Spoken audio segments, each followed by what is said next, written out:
Hello friends, welcome to Jece channel. இன்னைக்கு நம்ம என்ன பார்க்க போறோம் அப்படினா சிவப்பரிசி புட்டு எப்படி நம்ம ஈஸியா வீட்லயே செய்யலாம் அப்படின்றத தான் பார்க்க போறோம்.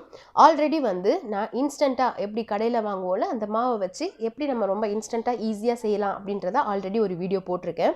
இது வந்து அரிசி வாங்கி வீட்ல நம்ம எப்படி செய்யறது அப்படின்றத தான் பார்க்க போறோம். இது வந்து நம்ம ரொம்ப பெரிய process நினைப்போல கேட்கும்போதே, ஆனா ஃப்ரெண்ட்ஸ் இது ரொம்ப ரொம்ப ரொம்ப ரொம்ப ஈஸியான மெத்தட். ஆஃபீஸ் போகிறவங்களா இருந்தாலும் சரி, வீட்டில் இருக்கிறவங்களானாலும் சரி, இது ரொம்பவே ஈஸி தான். எப்படி செய்கிறது அப்படின்றத வீடியோக்குள்ளே போய் பார்க்கலாம். இந்த சிவப்பரிசி வந்து நம்ம அரிசி கடையில் இல்லைனா மளிகை கடையில் வாங்குங்க. ரொம்பவே வந்து ரேட்டு கம்மியாக இருக்கும். 1 கிலோ 50 ரூபாய்க்கே கிடைக்கும். ஸோ இது வந்து நீங்கள் அங்கே வாங்குங்க. நமக்கு கொஞ்சம் பைசாவும் சேவ் பண்ணுற மாதிரி இருக்கும். இப்போ வந்து நாங்கள் வந்து சிவப்பரிசி வந்து 1/2 கிலோ எடுத்திருக்கோம். அதை வந்து ஒரு 2 தடவை வந்து தண்ணி ஊற்றி நல்லா வாஷ் பண்ணிக்கோங்க. அதில் இருக்கிற மண், தூசி அந்த இதெல்லாம் வந்து வெளியே வந்துடும் நம்ம வாஷ் பண்ண உடனே. அதுக்கப்புறம் நமக்கு வந்து ஒரு ட்ரை பண்ணுறதுக்கு அந்த அரிசியை வந்து காய வைக்கிறதுக்கு ஒரு டவல் மாதிரி ஒன்று வச்சுக்கோங்க. அதில் வந்து சும்மா நார்மலாக நம்ம வீட்டுக்குள்ளேயே வந்து இதை காய வச்சுக்கலாம். அதில் வந்து நம்ம ஃபுல்லாக மாதிரி ஸ்ப்ரெட் பண்ணி விட்டுருங்க. ஸ்ப்ரெட் பண்ணிவிட்டு ஒரு 10 மினிட்ஸ் விட்டிங்கன்னா போதும். ரொம்ப நேரம்லாம் நீங்கள் விடவே வேண்டாம். இது வந்து நம்ம ரொம்ப நேரம் ஊற வைக்கணும் இல்லை ரொம்ப நேரம் ஆகும் அப்படிலாம் கிடையாது. இது வந்து ஒரு 10 மினிட்ஸ் போதும். நம்ம ஆற விட்டோன்னா போதும். நம்ம ஃபேன் காற்றுலேயே வச்சுக்கலாம். பாருங்கள், இந்த மாதிரி அது ஃபுல்லாக வந்து ட்ரையும் ஆயிருக்காது. ஆனால் நம்ம கையில் எடுத்தோன்னா அது தண்ணி வந்து நம்ம கையில் ஒட்டக்கூடாது. அந்த அளவுக்கு இருந்ததுன்னா போதும். இப்போது வந்து மிக்ஸி ஜாரில் ட்ரான்ஸ்ஃபர் பண்ணிக்கோங்க. பண்ணிவிட்டு சும்மா சுற்றி எடுப்போம்ல, ஒவ்வொரு பல்ஸாக வச்சு நீங்கள் அரைக்கணும். அதாவது வந்து என்னென்னா அது சூடு ஏறிடக்கூடாது உங்களுக்கு. அந்த இது மிக்ஸி ஜார் அந்த மாதிரி நீங்கள் பண்ணிக்கிட்டால் போதும். ஓரளவுக்கு கொரப்பாக அரைச்சிங்கனாலே போதும். பாருங்கள், இந்த மாதிரி ஓரளவுக்கு கொரப்பாக இருக்கணும். தெரியுதா உங்களுக்கு எப்படி இருக்குன்ட்டு? இதே மாதிரி எல்லாத்தையுமே வந்து அரைச்சி எடுத்துக்கலாம் நம்ம. இப்போ வந்து இதில் தேவையான அளவு உப்பு சேர்த்துக்குங்க. கம்மியாகவே சேர்த்துக்குங்க. உப்பு வேணும்னா அப்புறம் கூட நம்ம போட்டுக்கலாம். உப்பை சேர்த்துட்டு கொஞ்சம் கொஞ்சமாக வந்து தண்ணி தெளித்து இந்த மாவை பிசையணும்.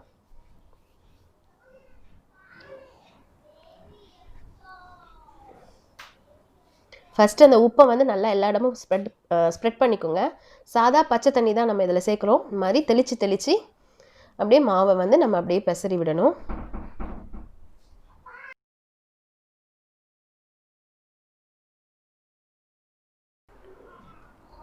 தண்ணி தெளித்து இந்த மாதிரி நம்ம மாவை பிசறி விடணும். நிறைய தண்ணி சேர்த்துடாதீங்க. நிறைய தண்ணி சேர்த்துட்டா ரொம்ப புட்டு மாதிரி வராது.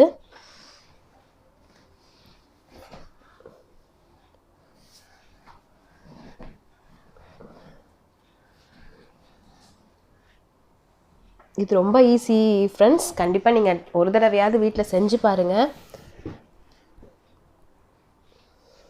இப்போ பாருங்கள் அது எப்படி இருக்கணும் அப்படின்றத நான் காட்டுறேன். இப்படி கையில் எடுத்து பிடிச்சிங்கன்னா அது வந்து இது மாதிரி இருக்கணும். அந்த கொழுக்கட்டைலாம் நம்ம செய்வோம்ல அந்த மாதிரி இருக்கணும். திருப்பி அதை நீங்கள் இப்படி பண்ணிங்கன்னா திருப்பி புட்டு மாதிரி உதிர்ந்து போகணும். இதுதான் வந்து இதுக்கு கரெக்டான கன்சிஸ்டன்சி. பாருங்கள், திருப்பி இன்னொரு தடவை செஞ்சு காட்டுறேன். இப்படி பிடிச்சிங்கன்னா அப்படியே இருக்கணும். உடச்சி விட்டிங்கன்னா நம்ம புட்டு மாவு மாதிரி அப்படி உடஞ்சி விழணும். அது வந்து அந்த கட்டியாக இல்லாத மாதிரி இருக்கணும். இது வந்து குழல் புட்டு நான் செய்ய போகிறது. ஆல்ரெடி வந்து நம்ம சாதா இட்லி தட்டில் எப்படி வச்சு வேக வைக்கணும் அப்படின்றத நான் போட்டிருக்கேன். ஃபஸ்ட்டு தேங்காய் பூ கொஞ்சம் போட்டுக்குங்க.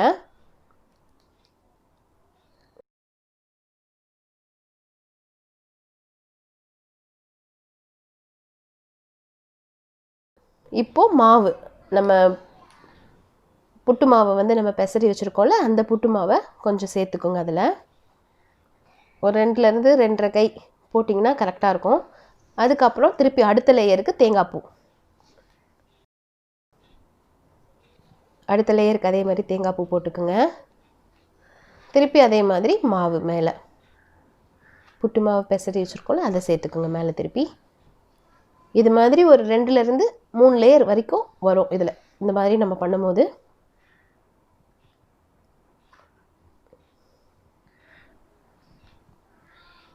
இது நான் வந்து 2 லேயர் வர மாதிரி வச்சுருக்கேன். இது வந்து நீங்கள் இப்போ 1/4 கிலோ அரிசி போடுறீங்கன்னா தாராளமாக வந்து 2 பேர் வந்து தாராளமாக சாப்பிட்லாம் இது.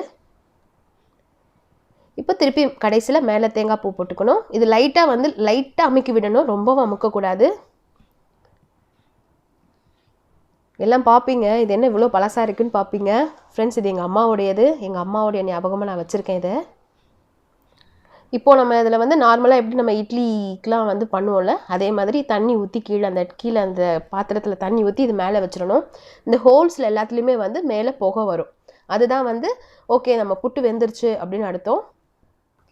இப்போ வாங்குகிற புட்டுக்குழல்லாம் வந்து ஒரு கம்பி மாதிரி கொடுக்குறாங்க அதை எடுக்கிறதுக்கு.